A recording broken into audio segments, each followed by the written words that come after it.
Since the internet speed is very low these days in Iran and the possibility of speaking at the conference online was not available for me, I presented my presentation offline. Let me start by saying a few words about my own background. I'm an associate professor in the Department of Forestry at Urmia University in Iran. My main field is natural resources engineering. As you can see on the screen, our topic today is effect of stakeholders' biased judgments on the result of the group decision making. In my presentation, I'll focus on a major issue, biased judgments, an issue that has been paid less attention to in group decision making. Decisions include judgments, feelings, and risks, and group decisions are better than individual decisions. Groups make more effective decisions than individuals. Always, group decision is more valid than an individual decision, and it tends to a lower risk than an individual decision.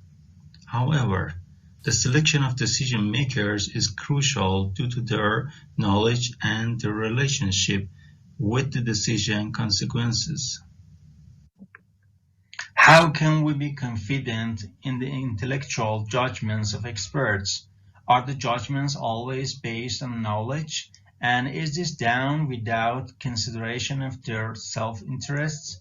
Moreover, whether their emotions affect their perception. In many cases, if the decision makers realize that the decision will affect themselves, they may change their judgment unconsciously or consciously. This shows the importance of selecting impartial experts for decision making. The presentation addresses how to evaluate the impact of experts on the final decision and whether the stakeholders who are directly affected by the decision results could be proper experts. This research examined the effectiveness of applying the Delphi technique for reducing biased judgment in group decision making. It first demonstrates the possible existence of such biased judgments in group decision through a case study.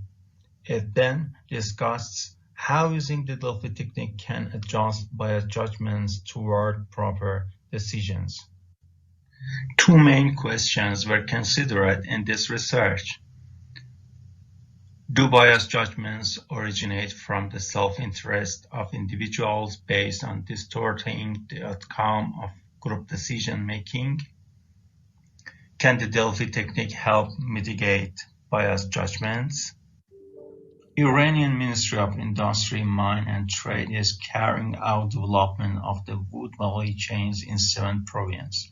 Since they were unable to perform all development projects, the experts were commissioned to determine the value chain's priorities. The priorities were given to 3 suitable value chains to be developed in the first 4 years. The result of prioritization was important for stakeholders because the budget should be identified and allocated according to the study result. According to the ministry regulation, some members of the decision-making panel were value chain development agents in every province. They are eligible to make strategies for period of growth of their value chain, given that the judgments of some members of the decision-making panel could affect the priority of budget allocation. The researchers tried to find out if there were traces of biased judgments in this type of decision-making. Here you can see an overview of the different parts of the wood value chain that have been studied. This value chain had 2 supporting and primary parts, and the movement of wood in the chain from the forest to the customers is shown in each step. In this figure, you can see the entire process done in this research comprehensively. In the first phase, the priorities of the value chains for development are identified using the AMP method. In the second phase, by integrating the Delphi technique to the AMP method, the priorities were re-identified. Finally, the differences in priorities of the alternatives in two phases were analyzed using the Kruskal-Wallis test. 5 criteria and 22 sub-criteria were determined and confirmed by experts. The criteria included market, raw material, human resources, information and knowledge, environmental advantages. As can be seen, the AMP model included 6 clusters.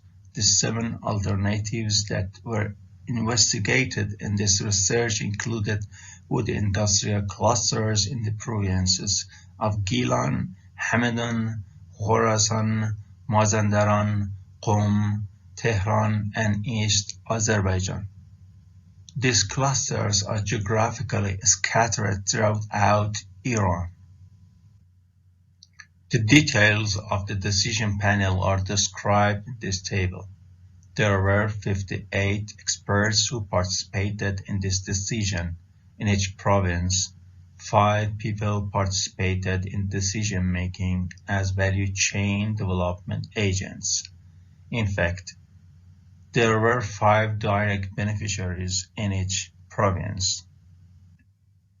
In each of the phases without Delphi and with Delphi, in each province, the preferences of 5 beneficiaries were compared with the preferences of the other 53 members of the decision-making panel. This comparison was made for all 7 provinces. In order to compare the difference of opinion of the value chain development agents who were beneficiaries with the rest of the decision-making panel who were not beneficiaries. Finally, the results obtained in 2 separate phases without Delphi and with Delphi were statistically compared. The main steps of the analytic network process included these steps: problem structuring, pairwise comparisons and priority vectors, supermetrics formation, synthesis of the criteria and alternatives priorities. And the Delphi process included these steps in 2 rounds. Panel members were asked to reconsider their judgments. The results of the geometric mean of the judgments were provided to them. They were asked to reduce the biased judgments according to the collective wisdom results. Again, for the second time, the results of the geometric mean of the judgments were provided to them, and they were asked to reduce the biased judgments according to the collective wisdom results. All the members of the decision-making panel agreed that the value chain of Tehran is the first priority and the value chain of Qom is the second priority, both in the opinion of the stakeholders and in the opinion of the decision-making panel. But for other value chains, the results were different.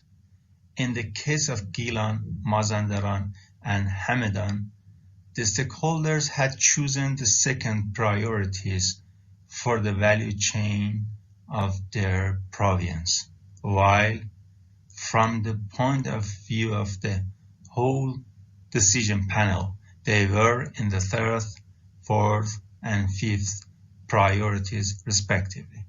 According to all members of the decision-making panel, the Khorasan value chain was the 6th priority, while it was the 4th priority according to the stakeholders.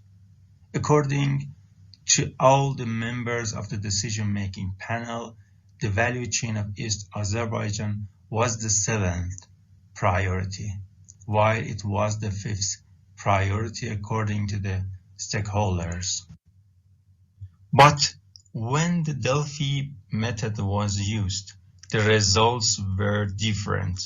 In fact, the differences of opinion decreased in the case of Tehran, Qom, Gilan, and Mazandaran. The opinion of the stakeholders was completely in line with the opinion of the decision-making panel, and in the case of Hamadan, Khorasan, and East Azerbaijan, there were differences in priorities, but it was adjusted.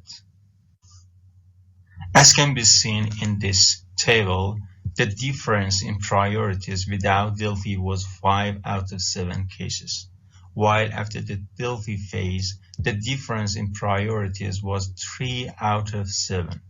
Not only the agreement of priorities increased, but the intensity of disagreements also decreased.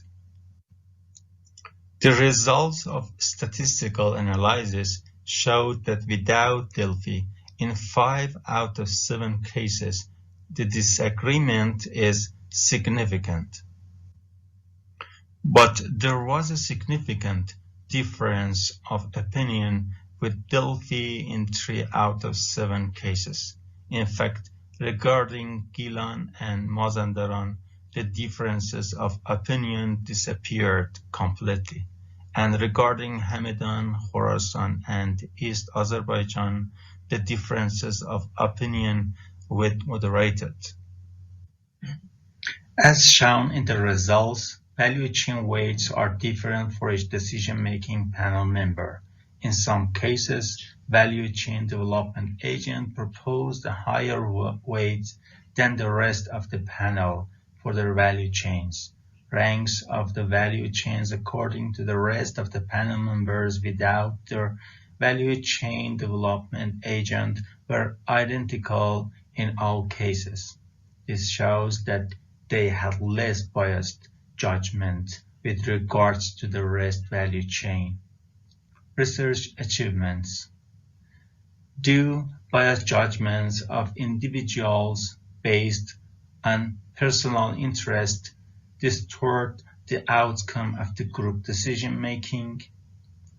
Yes, it's possible that personal interests cause distortion in the results.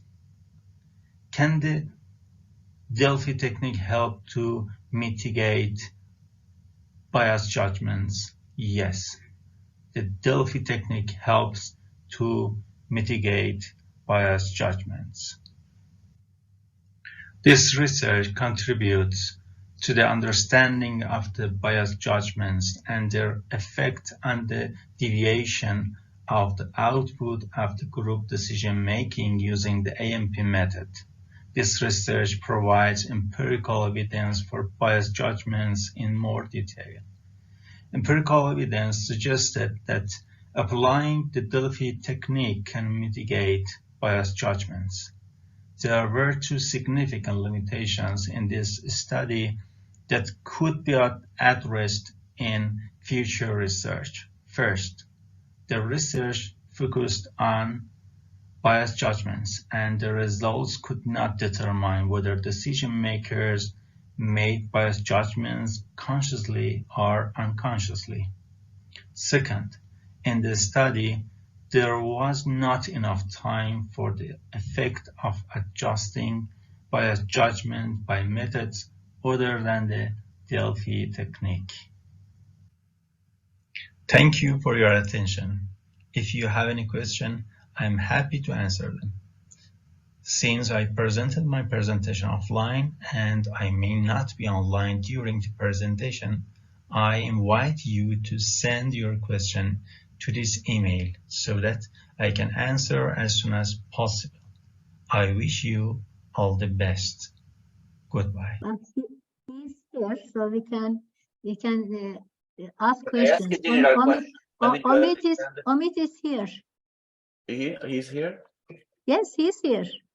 Omid is in the room.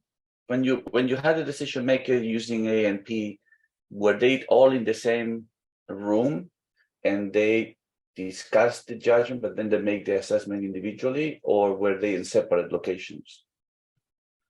And they did it individually.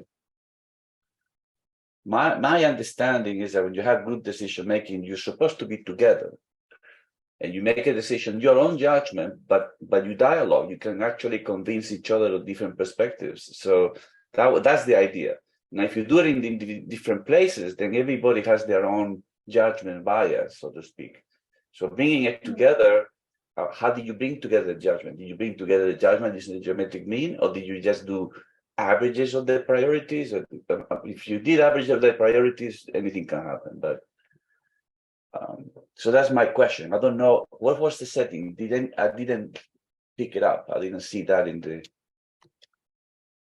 Omid, can you answer this question? I don't know. You are offline. You are online now, so I don't know if you heard the question. I wasn't sure, but I didn't want to cut Dr. Vargas. You want me to say it again? Were the people I don't know. Let him to talk. If he can hear you, maybe he must have heard you. I don't know. Omid, were you able to hear what Dr. Vargas said? He's online. I guess. Online. He's not online. He's online. He's in the room. Yeah, but he's not replying. Maybe he cannot reply. He's not replying, yeah. So it means his connection is not good enough to hear us. So I think we have to close the session. But I asked the question in general, Birsen. Did anybody understand it? I mean, okay, sure.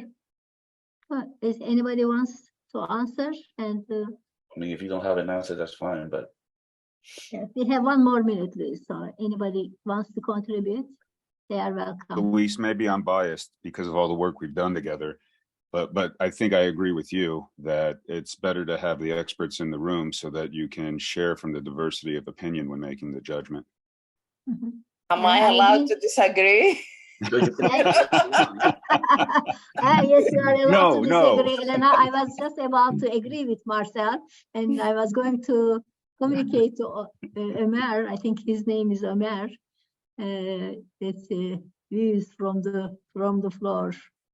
Elena, what do you think? Elena, go ahead. Actually, I do think that sometimes you need to be able to accept that they are not in the same room, but not that they are not exchanging opinions. So that's my kind of line. I don't think that having them in different locations, if they're communicating through a forum or through a live conversation, if possible, would affect, the validity. That's equivalent. Isn't that equivalent to being in a room to be able to talk to each other? Like we're talking now?